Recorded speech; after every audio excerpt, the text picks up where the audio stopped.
We're going to be talking this morning about Pontius Pilate and focusing in on his moral cowardice.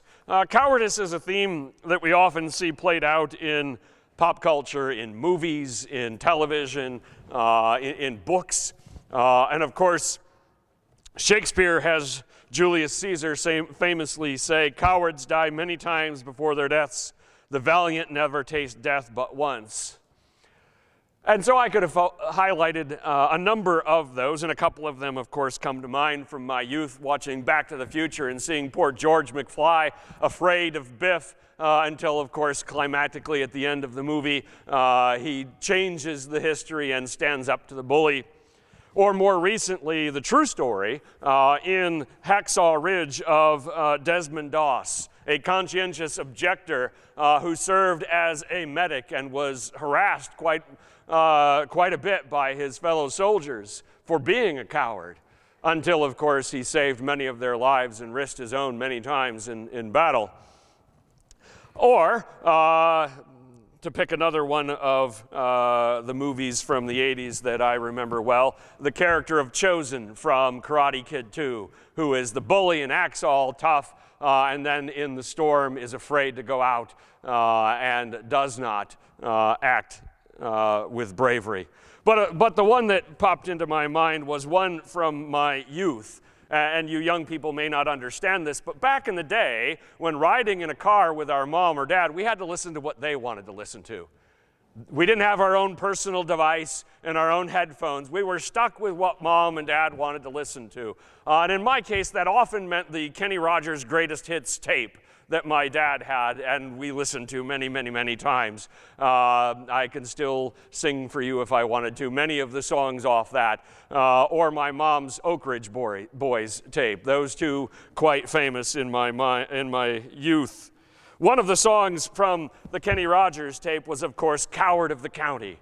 And in other circumstances, if this was karaoke, perhaps I would sing for you "The Coward of the County," because it's in a good key for me. But I will not, also because YouTube would flag my video and put ads on it if I did that. But if you remember the story, it's a fascinating story. "The Coward of the County" tells the story of a young man named Tommy, whose father had been a violent man. It doesn't say exactly what, but he was in prison because of his willingness to fight all the time. And he told his son, and of course that's the chorus, you remember that, right? "Promise me, son, not to do the things I've done. Walk away from trouble if you can. It won't mean you're weak if you turn the other cheek. I hope you're old enough to understand you don't have to fight to be a man." And so he lives with that philosophy until, of course, the fateful day when Tommy's love, Becky, is picked on and messed with by the Gatlin boys, who seem like trouble. And the Gatlin boys mess with Becky, and he snaps. And he goes to the bar where they are and locks the door and beats them all up. It doesn't say how many brothers there were, but he beats them all up. And then, of course, famously ends the song by trying to explain to his deceased father, "I hope you understand sometimes you got to fight when you're a man." Because his father had fought to try to prove how tough and how brave he was. And his son learned the lesson that sometimes you have to fight to protect the innocent and the weak and that sort of thing. And in this case, to stand up for this girl that had been harassed. So that story is famous. And of course, if you've never heard "The Coward of the County," go ahead and listen to it after this message. Good song, easy to sing along with. Let's take a look at Pontius Pilate this morning. And of course, he wouldn't have thought of himself as a coward. But in our text today, we'll see why that's a true statement. Beginning in verse 1, it says this: "Very early in the morning, the chief priests with the elders, the teachers of the law, and the whole Sanhedrin made their plans." So with our last message, we saw Peter outside, but the message before that was Jesus being convicted by the Sanhedrin in a late night, overnight, quick trial of the charge of blasphemy. And of course, that is ironic because you cannot blaspheme when you're telling the truth. And Jesus was telling the truth by claiming to be the Son of God. Now the Sanhedrin has to figure out how they're going to carry out the death sentence that they've tried to impose. They've said he's worthy of death. We have convicted him. He needs to die. But they can't exactly just execute him. The Roman way of governing was basically to ignore local religious and cultural practices, not to get involved in those, provided that the peace was kept and the taxes were paid. They wouldn't put up with riots and insurrections. They wouldn't put up with taxes not being paid on time. But if you did that, they wanted to do a live and let live kind of attitude. So they had delegated to Herod and to the Sanhedrin most of the day-to-day administration of running the empire. But they reserved for themselves certain matters that they believed touched upon their overlordship in this case as the empire. And one of those was the right of capital punishment. Only the Roman authorities could sign off on capital punishment within the territories like Judea. So they bound Jesus, led him away, and handed him over to Pilate. Thus, the Sanhedrin must take Jesus to Pilate, the Roman governor, who purposefully is here in Jerusalem for the festival. The Roman governors would often come to the major festivals in case there was trouble and because all of the important dignitaries would be there, not because Pilate himself cares anything about the Passover festival, but as an official representative of the government, he is here. And he only hears cases in the morning. This man does not work after lunch. So there's another reason why Jesus had to be convicted overnight so they could present him to Pilate. They were already planning on presenting him for execution when his case began. And if Pilate does not confirm their desire to have Jesus executed, they're not going to be able to do anything tomorrow. Tomorrow is a Sabbath. And so they're not going to do this tomorrow. And because the festival is ongoing after this, it may take a long time for them to get Jesus executed if they don't do it today. Time is of the essence. Now, the second hurdle for the Sanhedrin, beyond the inconvenience of having to go to Pilate for permission, which, believe me, would have galled them, is what crime to accuse Jesus of in front of Pilate. They can't go to Pilate and say, "This man blasphemed." Pilate, like a typical Roman official, could care less about arguments between Jewish rabbis and all of their arguments about theology. He considers things such things to be both trivial and beneath him. He's not going to care what this rabbi says versus that rabbi, and if one of them thinks the other is a heretic or a blasphemer. So that's not going to work. So what did they do? His question will tell us. "Are you the king of the Jews?" asked Pilate. Thus the claim that Jesus had affirmed that he is indeed the Messiah, the Son of Man, and thus equal to God, is tweaked. And no mention of the spiritual implications for Judaism is brought forth here. Instead, they are trying to paint that claim as one of Jewish nationalism, that he wants to be a king and make a political claim that Rome's not going to like, which of course is a new irony. We already had one, that they convicted Jesus of blasphemy when he never did. He only spoke the truth. And here they are trying to have him sentenced to death as a revolutionary. But Jesus repeatedly refused to be an earthly king, much to the consternation of the vast majority of the people. That's what they wanted him to do, and he wouldn't do it. He refused to take up arms against Rome. But now he will be accused of wanting a kingdom of this world, of being the kind of man who embraces violence. Even though Jesus forsook earthly power to serve a heavenly kingdom. And those who do actually crave earthly power are the ones accusing him of craving earthly power. They're accusing him of lusting after what they themselves are willing to condemn an innocent man so that they can keep a monopoly on it. What's the reply? You have said so, Jesus replied. The only answer Jesus gives Pilate is non-committal. And there's a couple of different ways to translate that phrase, but this is more or less what he's saying. That's what you said. That's what they told you. That's basically all Jesus is going to say. Remember that he was willing to claim his rightful messiahship in front of the Sanhedrin. When they pressed him, when they asked him, he said, yes, I am. But they knew what it meant. Even while they dishonored the word of God and the predictions of the prophets by rejecting Jesus, at least they knew what the Messiah was. Pilate, however, is a worldly man. He is a politician known to history for caring more about his career than anything. There's no point in trying to explain to Pilate, no, I'm not actually an earthly king. I'm the Messiah. It's a spiritual thing. It's the heir of David, yes, but I'm not. You're wasting your time in that conversation. The only thing Jesus says to him is, you said so. The chief priests accused him of many things. In Luke's gospel, he mentions that they accused Jesus of opposing paying taxes to Caesar, which of course is once again the opposite of what Jesus said when they tried to trap him on that issue. Along with that, they spewed forth numerous lies. They hoped that if they paint Jesus as some kind of scoundrel, a person that Pilate would believe to be a violent revolutionary, then he will look past the fact that they don't have any actual evidence.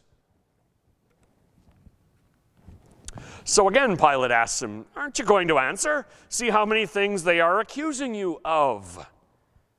Now, Pilate is a coward, and we will see his cowardice in a minute, but he's not a fool. Roman politics is a blood sport. The plebs enjoyed watching the nobles destroy each other, and they did this on a regular basis, one house against each other, finding out how they could destroy each other. Pilate has survived in those shark-infested waters, so he's no fool. He knows the Sanhedrin is here with ulterior motives. So he places little weight on their smear campaign against Jesus. How would a violent revolutionary zealot behave when on trial for his life?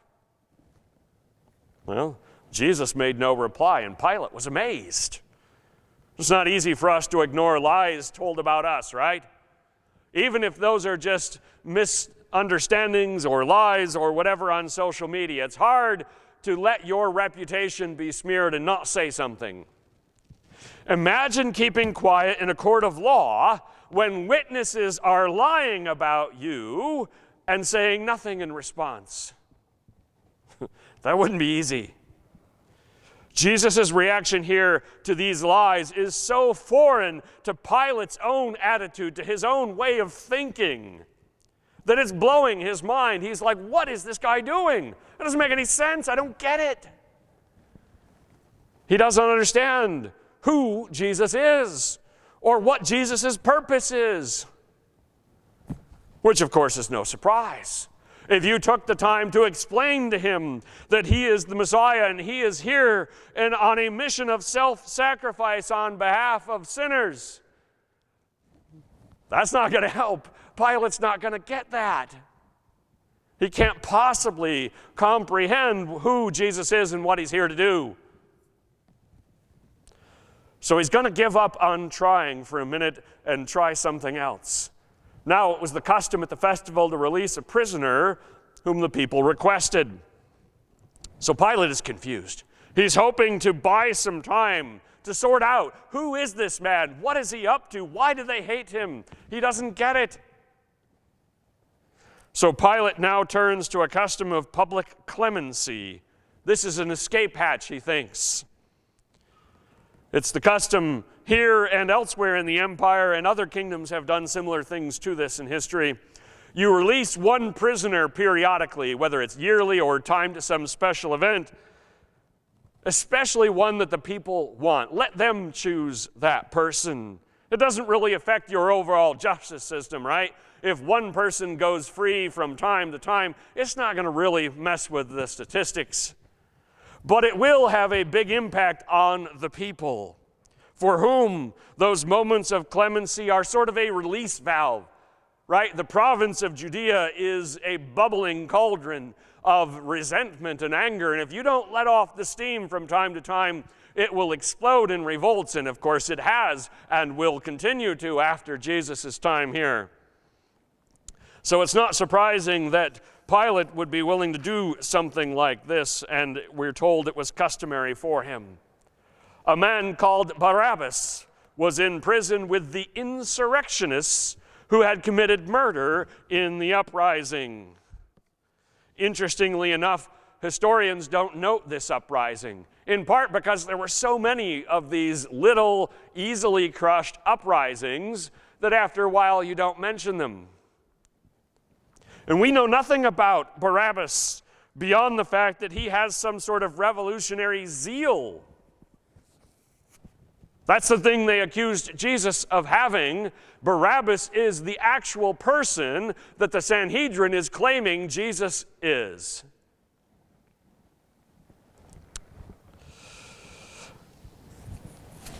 The only thing else we know about Barabbas beyond his name is that he was willing to murder, probably fellow Jews that collaborated with the Romans. Those would have been normal targets of the zealots or officials of Herod's administration. He was willing to murder for his revolutionary zeal. Interestingly, Barabbas is not a name. Barabbas means son of the father, which is somewhat uninformative. It's some kind of nickname. Why did they call him that? No idea. His first name may well have been Jesus. It's actually a very common name in first century Judea, because Jesus is the Greek form of the Hebrew Joshua, which we of course pronounce with a J, but it's actually Yeshua. That's a name throughout the scriptures. There's a textual variant in Matthew's account that says that his first name was Jesus. And if so, what is about to unfold is an interesting confusion between Jesus of Nazareth, the peace-loving man who cares about the kingdom of God, and Jesus Barabbas, the zealot willing to kill in the name of driving out the Romans. In the end, Jesus of Nazareth will die as a revolutionary in the place of Barabbas, the actual revolutionary. The crowd came up and asked Pilate to do for them what he usually did. You ever wonder where this crowd came from? I know where this crowd came from. The crowd had come anticipating the customary act of clemency. So these are people who want to get someone out of jail. And since Jesus has only been arrested for a few hours and his trial was held in secret, these are not Jesus' followers. These are not people that heard the news that Jesus had been arrested. In part, we know that because the disciples are not out on the streets trying to rally the people, right? They're hiding. Nobody knows that Jesus has been arrested. These are people here for a different reason. They're people gathered as zealots and their sympathizers. These are people that think what Barabbas did was right, that he was justified in murdering people because they collaborated with Rome. They want to see the ringleader, or at least one of the key figures of that attempt, of that failed uprising. They want to see him free. If Jesus were indeed such a revolutionary, as the Sanhedrin claimed, if he was one of these big shadowy figures working behind the scenes to overthrow Rome, then this crowd would love him. They would recognize him and say, oh, they arrested Jesus. We got to get him out. He's one of ours. And that would certainly confirm something about Jesus, that the Sanhedrin was telling the truth. The opposite is going to happen, and Pilate's going to know that they, of course, were lying. Do you want me to release to you the King of the Jews? Asked Pilate, knowing it was out of self-interest that the chief priests had handed Jesus over to him. The problem here is that Pilate thinks he's smarter than he actually is. He thinks that he can outfox the Sanhedrin by offering the crowd Jesus of Nazareth instead of the man that they came to ask for, Barabbas. In other words, Pilate offered them someone that he knows that the Sanhedrin hates, instead of someone that is hated by Rome. He offered the people someone the Sanhedrin hates instead of someone that Rome dislikes. Now that might work if this crowd were comprised of people that cared about religious reform. If this crowd had gathered because they didn't like the leadership in Jerusalem. But that's not why this crowd is here. It's not going to work. This crowd cares about political liberation, not religious reform. It makes me wonder, makes me pause and think about this moment. If the church in America today were the crowd outside that Pilate is talking to, how much of that crowd would be more interested in focusing upon striving towards spiritual goals through self-sacrificial service? How much of that crowd would be in tune with Jesus' message and his methods? And how much of that crowd would instead be focused upon political and cultural power by any means necessary, like Barabbas? If Pilate asked us, what would the crowd's loudest shout be? I don't like the fact that I'm not sure about that answer. That I'm concerned that the church in America today might be shouting, Barabbas, Barabbas, and not be interested in Jesus of Nazareth and what he stood for. But the chief priests stirred up the crowd to have Pilate release Barabbas instead. The members of the Sanhedrin and their allies had not been idle while they took Jesus to Pilate.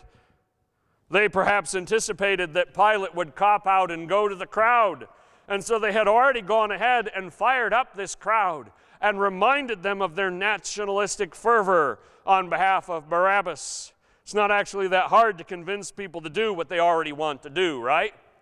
Have you ever tried to convince people to do a person to do something and they fold just like that and you're like, whoa, aren't I just so good at convincing people? Only to later realize that that's actually what they wanted to do. They were just waiting for you to give them a little nudge. This crowd wants Barabbas. They don't want Jesus. Wasn't that hard for the Sanhedrin? What shall I do then with the one you call the King of the Jews? Pilate asked them. In an odd development, maybe you didn't think this was odd, but I think it's odd. Maybe this is morbid curiosity. I don't know what Pilate is doing. Why are you asking the crowd what you should do with this man who has run afoul of the Sanhedrin? Why ask them? You're a Roman governor. It's foolish to antagonize crowds, obviously. But the crowd's not here for Jesus.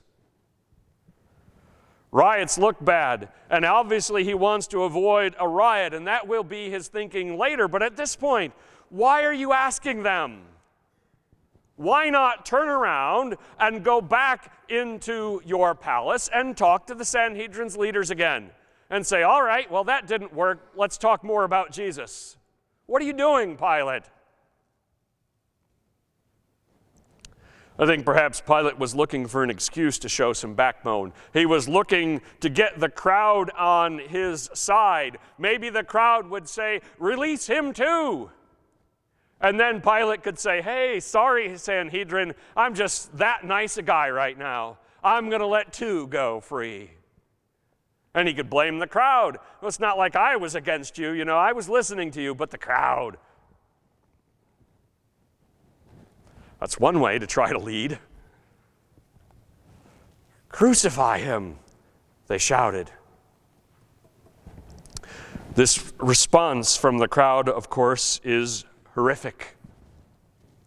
It's one thing to prefer an earthly solution like nationalism. It's another to actively undermine and harm those who instead are pursuing a spiritual and heavenly kingdom. Then again, how surprising is it? Moses and the prophets were treated shamefully by this people. Jesus tells the parable of the tenants. They send one, then they send another, then they send another. We know that's how history has gone. And so sadly, the people turning on Jesus in this moment is a culmination of previous rebellion against God. This is typical, not exceptional, because this is how they treated Jeremiah and Isaiah and Elijah and who knows how many others. Why? What crime has he committed? Asked Pilate. At this point, Pilate's grasping at straws, although he has no need to. Pilate, walk away. You are the Roman governor. The crowd will be mollified. They came here to get Barabbas. When you open the jail door and push Barabbas out into the street, they're going to cheer. They'll walk away. They'll be fine. What are you doing? You do realize that justice is not dispensed by opinion polls. And thank God for that. If we had an opinion poll every time somebody was on trial, can you imagine how that would go? That's actually how Socrates was told he had to take the hemlock by the city of Athens. They had basically mob rule, pure democracy at that point. They took a vote, and more people than not wanted Socrates dead because he got the young people fired up. That's not leadership. Leadership is not asking how many people want this and how many people want that. That's math. Anybody can do math and count the yays versus the nays and say, well, we'll go with the majority. That's not leadership. To lead, you have to have a vision. You have to have principles. You have to have courage. Pontius Pilate has none of these.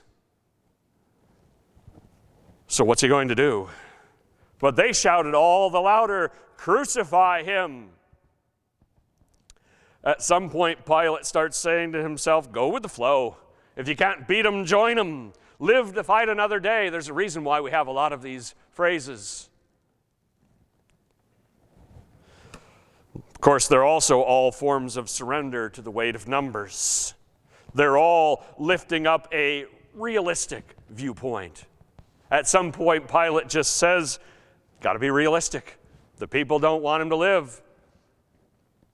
In reality, this crowd is more wrong than any crowd has ever been about anything. But it's not the only such crowd. Maybe you don't know this. Maybe you never read about this in a history book. But during the 1920s, there were many parades in the United States of America, and not south of the Mason-Dixon. Grand Rapids, Michigan, a nice town. I love Grand Rapids. I grew up 30 miles from there. In the 1920s, Grand Rapids, Michigan had a KKK parade. And tens of thousands of people came out, many of them cheering. Crowds can be very wrong. The KKK may have started as a small thing, but during the 1920s, the low estimate of active members in the United States of America was 1.5 million. High estimates up to 5 million. Yeah, the crowd can be very wrong. And this crowd is completely mistaken. And here we get the finale, the cowardice of Pontius Pilate. Wanting to satisfy the crowd, Pilate released Barabbas to them. He had Jesus flogged and handed him over to be crucified. Edmund Burke wrote a quote that I appreciate. It's a good one, and you've probably heard it before. The only thing necessary for the triumph of evil is for good men to do nothing. Nothing that we know about Pontius Pilate from history would lead us to consider him to be a good man. He is far from being a good man. In this case, evil only needed a corrupt, vain, self-interested man to do nothing. And it's not that hard. It really wasn't that difficult for Pilate to see the oncoming train and step aside and say, I'm not stopping that. I'm not going to get run over. Courage is most often thought of in its physical terms, right? Standing up to the schoolyard bully. That's normally what we think about when we think about cowardice and courage. But moral courage is more important and more rare than physical courage, right? Plenty of people have courage because they were gifted by nature with being kind of a big dude. It's easy to have courage if you've got something to back it up. Moral courage, it's got to come from within. Doesn't have anything to do with how much you can bench press. And we are all called to exhibit moral courage. The Word of God makes it clear that we have a mandate to defend the widow and orphan and foreigner, to speak truth even when it's unpopular, especially then, to strive for justice, especially for those that our particular society wants to deny justice to the most. And yes, to stand up to the crowd, even if you have to stand alone. But here's the important truth: you will not have to stand alone. Your brothers and sisters in Christ should be standing there shoulder to shoulder with you.